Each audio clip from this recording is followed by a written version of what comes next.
Thank you, Father John, for the introduction. I must say this is, it's not a canon presentation, but it is a presentation that I've done before. And part of my presentation includes information about how to get involved, how to even give. But I really have to second what John said about knowledge is the first step. And actually, before that, hope is the first step. And so I hope that everyone finds as much hope in my presentation, but also Anne's presentation and Joy's presentation, with Sister Bertha's Friendship Circle. All of us act on hope, and that's the most important thing here. Also, I don't do as much public speaking as I probably should, and so I have to read something. My name is Joy Ellsworth, and my business is Clement Waters. We connect people to nature in 3 focus areas: green affordable housing, homegrown food, and nature immersion. I'd like for you to meet Cheryl. After her husband passed, her way of managing being a pregnant single mom meant that she completely ignored her body. Her obstetrician noticed and prescribed her a diet of fresh vegetables. And he also wrote her a nature prescription, and that's where you find a quiet spot in nature and meditate. Now, it's cool that doctors and med centers in Kansas City are writing whole patient prescriptions, except that, for one, there are no grocery stores near Cheryl's home, and 2, there aren't any safe nature spots along her bus line. So trying to find a way to follow her doctor's orders actually stressed her out even more. But her doctor recommended nature for a good reason. San Francisco's VA Medical Center prescribes nature through its Warrior program for veterans who struggle with PTSD and anxiety. If the roots are good and healthy, they're going to be holding on to that soil. Air Force vet Briseña Vinzant saw the world as a threat before this program. After 22 years of service and some heavy trauma, she could barely leave her home. I don't know if people realize how important it is for people like me to be able to learn how to live in the world again. Because trees are forgiving. You know, the grass doesn't judge you. The grass doesn't care how thrilled you seem to be that day. It doesn't care. When I first started this, I'm like, oh, come on, seriously, going outside is going to help what? Really? But amazingly so, it does help. Nature immersion can improve conditions like post-traumatic stress disorder, autoimmune disorders, and even heart disease. And the benefits of nature therapies have gained momentum on many national news outlets, including this recent feature on PBS NewsHour. My husband Luke and I are opening a private practice offering nature therapies only because we saw it work firsthand in our own lives. For nearly a decade, while he lived the corporate life, Luke fought an autoimmune disorder which threatened his eyesight. His doctor and 3 specialists couldn't figure out what was causing it. Then in 2013, we moved to southern Missouri, where I directed a CASA program. Our lifestyle was changed just by the nature of our location. And after 3 months of living there, Luke's symptoms were gone. The Ozarks taught us how to think of nature as our partner. While my work with foster kids focused on the harsher realities of poverty, low income didn't always mean dysfunction. There were plenty of families in the Ozarks living below poverty and raising happy, healthy kids. And so those families would grow their own food, set up a low utility life, and make nature a part of their family traditions. In 2016, my newborn son needed some major help, and so we moved back to Kansas City.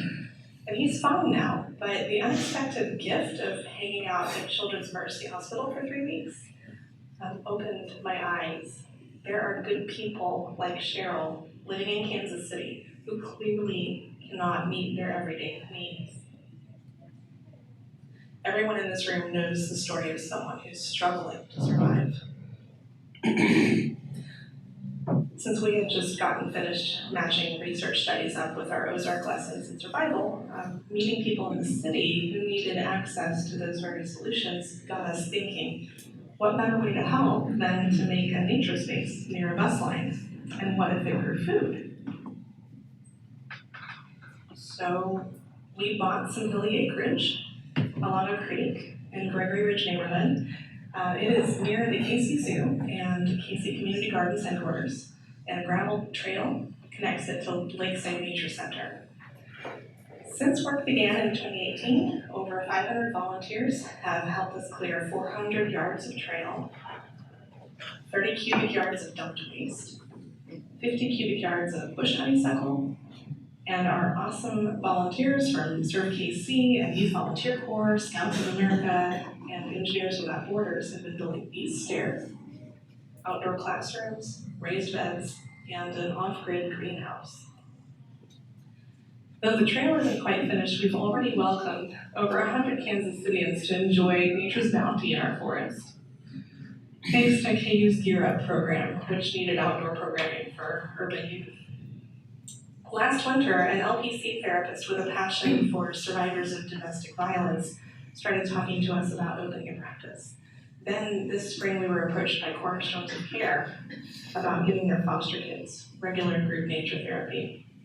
Now both of those patient types need a few security measures to ensure their safety. So a trail camera system would cost roughly $10,000 to back it up with all of the technology needed. We can secure all 4 acres with fencing for $20,000. Of course, accomplishing that scale and cost requires revenue.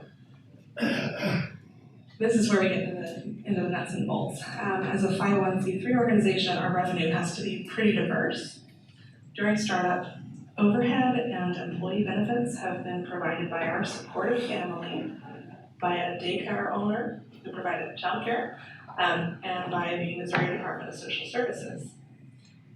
All of our board members give what they can, and one has even covered the cost of liability insurance for us. So far in 2019, volunteers have given over 3,500 hours of in-kind labor, and that's more than double from last year already. Engineers Without Borders performed over $3,000 in design services, and this summer, Youth Volunteer Corps brought us 120 day campers. Individual donors, the Curry Family Foundation, St. Andrew's Episcopal Church, the owner of the Brookside Group, and Mid-America Regional Council have all given in the thousands range, buying us volunteer tools, a flatbed trailer, and gasoline for hauling. About a dozen organizations have each given hundreds of dollars worth of project supplies and equipment. And starting in spring 2020, we will be offering group nature therapy sessions to the public at $120 per 2-hour session. Now that rate offsets the costs for patients who can't afford the full price but still need to safely fill their nature prescriptions. And we are receiving mentorship from the Association of Nature and Forest Therapy Guides and from a LEWA-based service provider of nature therapy. Our work is year-round and it requires constant new connections. So if you're in a corporate volunteer group or if you're in a church or a civic group, we welcome you all out on a Friday or Saturday at a time of your choosing. Or come by yourself and meet some like-minded people. Because we're partners with Serve KC, our public volunteer events can be found on their Meetup app or on our website's event calendar. On the admin side, Luke and I wear so many hats. So I would gladly delegate a little bookkeeping or grant writing or marketing or even mailing help. We are welcoming new board members, and we're forming a steering committee to organize the licensed practice. We've noticed also that we work faster with gifted materials, because then we don't spend time shopping around for things. So if your materials can help us get the trails ready for these protected groups, let's talk. Our moonshot goal is to someday be conservators of a nature reserve connected to a proving ground for architecture students thinking up new green housing concepts, especially for affordable housing. We offer competitive scholarships for small home designs, supporting homegrown food, off-grid utilities, and cooperation with nature. I'd like to leave you with Macy's story. Macy was one of many residents of East Casey who have seen us working on the trail and stopped to ask us about our plans.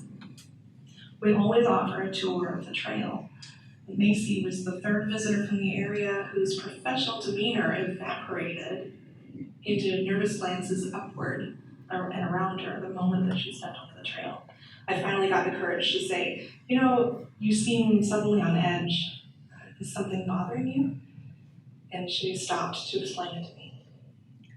If someone jumped out from behind one of these bushes, she said, as a Black woman, no one would come looking for me. She reminded me, it wasn't too long ago that there were Black bodies hanging in these trees.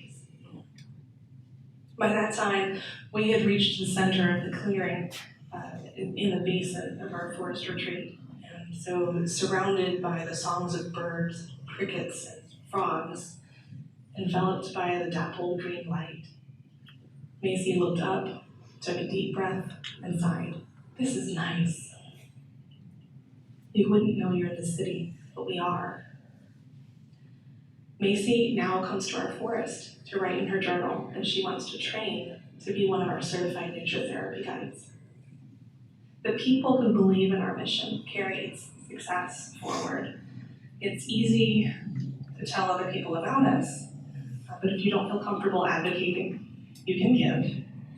Some big partners are wanting nature therapy programs to start next spring, so it's imperative that we achieve trail safety by this winter. If you'd like for me to come speak about what we're doing, please shoot me an email. And my email address is also in the handout on the table.